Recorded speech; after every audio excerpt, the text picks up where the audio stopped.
Assalamualaikum warahmatullahi wabarakatuh. Yang kami hormati Bapak Saiful Mujab selaku dosen mengaku mata kuliah Hinduisme, dan tak lupa kepada teman-teman yang berbahagia.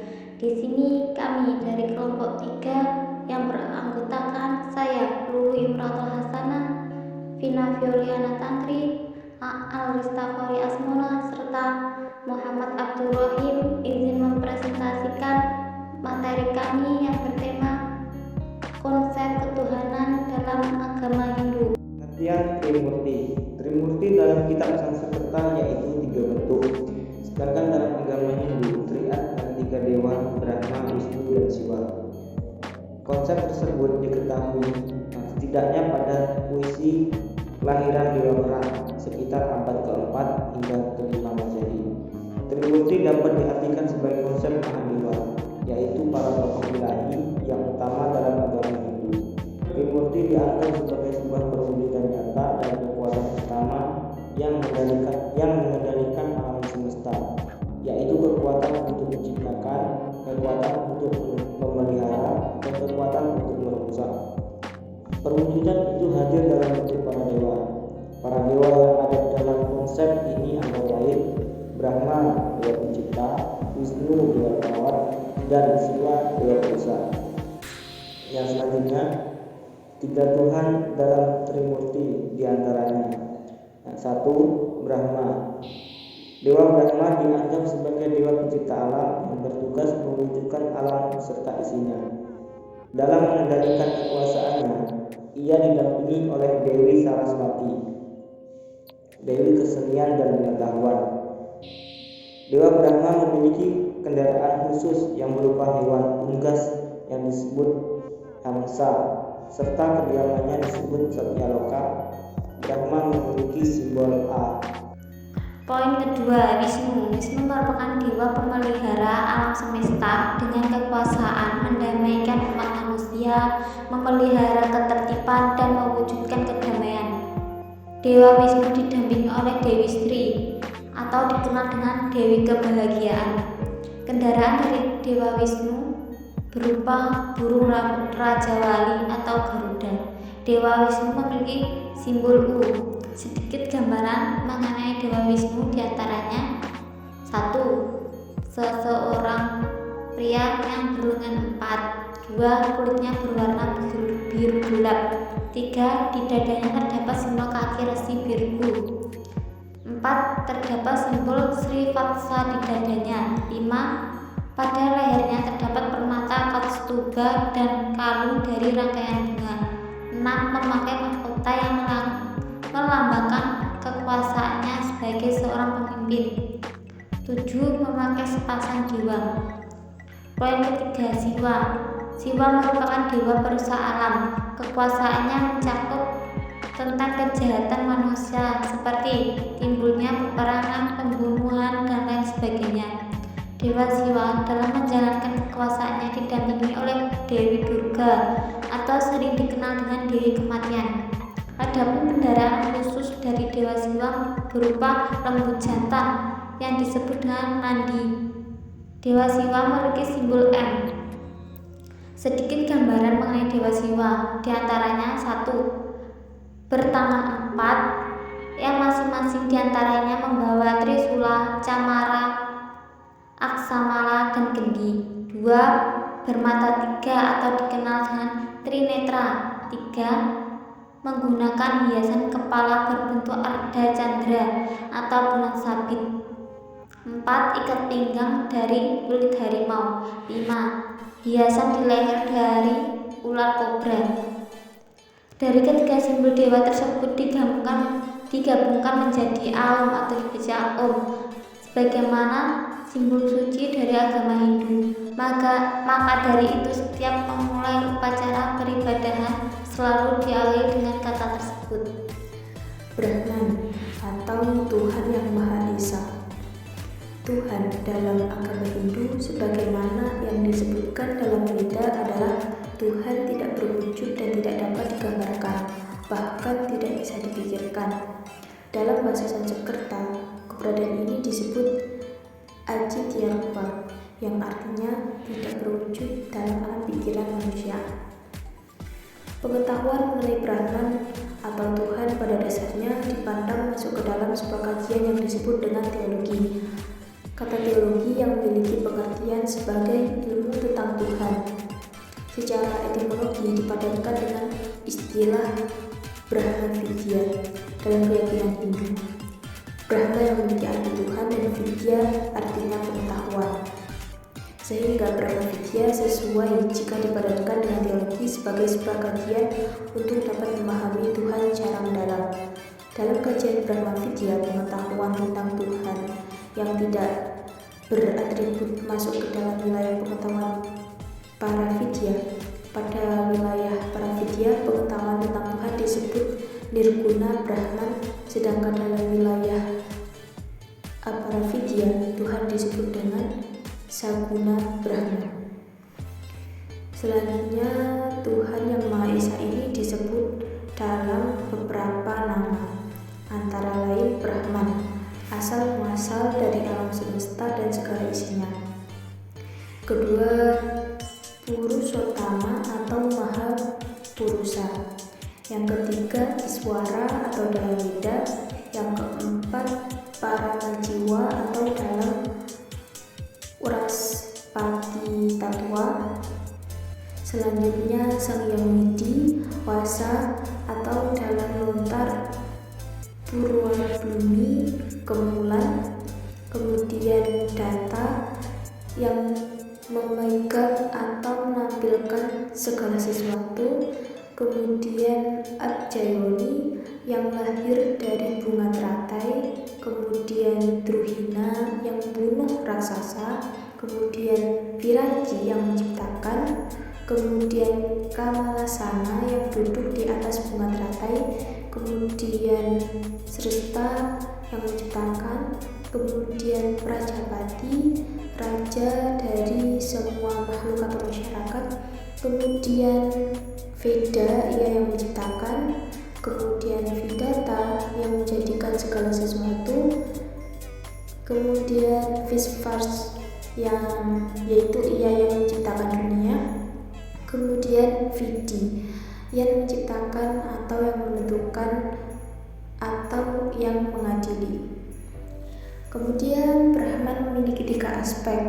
Yang pertama, Sat, sebagai Maha Ada satu-satunya, tidak ada keberadaan yang lain di luar beliau. Dengan kekuatannya, Brahma telah menciptakan bermacam-macam bentuk, warna, serta sifat banyak di alam semesta ini. Yang kedua, Jin, sebagai Maha Tahu. Beliaulah sumber ilmu pengetahuan, bukan pengetahuan agama, tetapi sumber segala pengetahuan. Kemudian yang ketiga, Ananda. Ananda adalah kebahagiaan abadi yang bebas dari penderitaan dan sukacita. Selanjutnya Atman atau Atma dari bahasa Sanskerta. Dalam Hindu merupakan percikan kecil dari Brahman yang berada di dalam setiap makhluk hidup. Atman di dalam badan manusia disebut Jiwatman atau jiwa atau roh yang menghidupkan manusia. Demikianlah Atman itu menghidupkan sarwa prana atau makhluk di alam semesta ini. Indra tidak dapat bekerja bila tidak ada Atman. Atman itu berasal dari Brahman, bagaikan matahari dan sinarnya. Brahman sebagai matahari dan Atman sebagai sinarnya yang terpancar memasuki dalam hidup semua makhluk. Nah, Atman tidak dapat menjadi subjek atau objek dan tindakan atau pekerjaan. Atman tidak terpengaruh akan perubahan-perubahan yang dijalani maupun dialami pikiran, hidup, dan jasad atau badan jasmani. Badan jasmani bisa berubah, lahir, mati, datang, dan pergi, namun Atman tetap langgeng untuk selamanya. Ada 4 jalan untuk menemukan Atman. Untuk menemukan Atman yang tersembunyi di dalam diri manusia harus melakukan yoga. Jika telah menemukan dan bersatu dengan Atman, maka barulah manusia mencapai kebahagiaan sempurna. Yoga berfungsi menyatukan jiwa manusia dengan Atman yang tersembunyi di dalam lubuk hati yang paling dalam. Karena semua latihan rohani India atau yang dibedakan dengan latihan jasmani sungguh dimaksudkan untuk mencapai tujuan praktis ini. Bagaimana cara mencapai Brahman dan hidup seperti Brahman? Ada 4 jalan yoga untuk menemukan Atman. Namun 4 jalan tersebut membawa kepada tujuan yang satu. Manusia dapat memilih salah satu dari 4 jalan tersebut berdasarkan pribadi orang tersebut. Menurut analisis Hindu, pada umumnya ada 4 tipe pribadi manusia, yaitu suka merenung, aktif, emosional, dan empiris, atau menekankan pengalaman. Keempat jalan tersebut dimulai dari beberapa petunjuk penting mengenai kesusilaan, karena tujuan akhir dari masing-masing jalan adalah untuk menjernihkan permukaan diri kita agar dapat terlihat unsur keilahian yang dibawanya. Maka tentu saja pribadi itu harus dibersihkan dari kotoran moral yang besar. Orang yang ingin melakukan yoga harus memulai kebiasaan serta praktik hidup yang bermoral. Keempat jalan tersebut adalah: 1. Jalan melalui pengetahuan atau jalan marga yoga. Yang kedua, jalan melalui cinta. Yang ketiga, jalan melalui kerja. Yang keempat, jalan melalui latihan psikologis. Yang pertama yaitu jalan melalui pengetahuan. Maksudnya jalan melalui pengetahuan atau jana yoga diperuntukkan bagi orang-orang yang mempunyai kecenderungan intelektual yang kuat. Bagi orang seperti itu, Hindu menawarkan serangkaian semedi dan pembuktian logis yang dimaksudkan untuk meyakinkan si pemikir bahwa ada hal yang lebih dari dirinya yang hingga itu.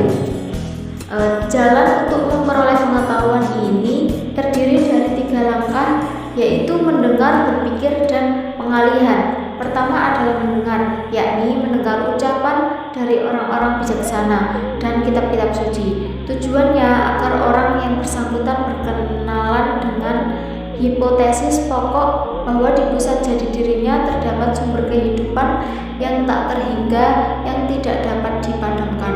Yang langkah kedua adalah berpikir, yaitu Atman yang tadinya berupa konsep kosong diubah menjadi kenyataan penting. Langkah ketiga adalah pengalihan identifikasi dirinya dengan roh abadi dengan mencoba membayangkan dirinya sebagai roh abadi itu.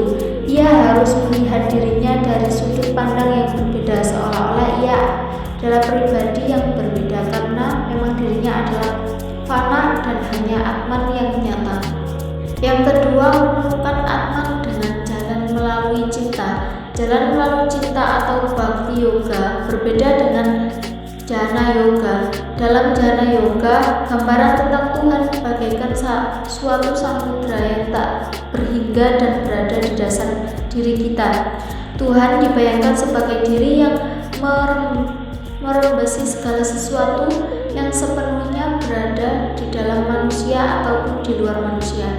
Tugas manusia adalah mengenal persatuan diri dengan Tuhan, dan Tuhan bukan dipahami sebagai pribadi. Akan tetapi bagi seseorang yang lebih mengutamakan cinta daripada pikiran, Tuhan pastilah kelihatan berbeda dengan hal-hal tersebut. Yang ketiga yaitu menemukan Atman melalui jalan melalui kerja. Jalan melalui kerja atau karma yoga ditunjukkan secara khusus bagi orang yang berwatak aktif. Kerja adalah pokok kehidupan manusia. Dorongan bekerja bukanlah motivasi ekonomis, melainkan motivasi psikologis. Manusia akan merasa gelisah atau kehilangan semangat saat tidak kerja. Jalan ini ditunjukkan secara khusus bagi orang yang berwatak aktif. Jalan ini menggunakan kerja sebagai sarana untuk menuju Tuhan. Karma yoga mempunyai rute-rute alternatif tergantung pada pendekatan kita, apakah dengan filosofis atau dengan sukacita. Jadi karma yoga dapat dipraktekkan dengan gaya jana yoga atau pengetahuan atau bhakti yoga cinta.